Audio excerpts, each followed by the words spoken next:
Today's tutorial is on how to print a document using IronPrint. Hello everyone, welcome to this tutorial on how to use IronPrint. In this video, we're going to walk you through the process of using IronPrint to manage your printing tasks. If you haven't already installed IronPrint, go ahead and do so using the NuGet Package Manager. Let's jump into the program.cs file where we have some pre-written code. So first we have the namespace using IronPrint, which imports the library into our program. This makes the classes and methods available for our use. Next, we set up the print settings.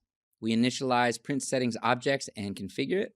The DPI property is set to 150, ensuring that the printout has a good resolution. The paper orientation is set to portrait, suitable for standard document printing. Moving forward, we see the core of our printing operation here. The printer async method from the printer class takes two arguments.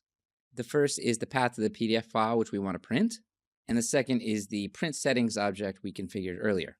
All right, with our code explained, let's run the project and we'll see how IronPrint handles the printing tasks.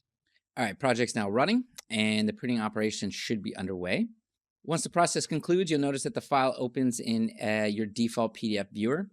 And you may wonder why this document opened in your PDF viewer instead of going straight to the physical printer. And this behavior occurs because the default printer in our system is a PDF printer.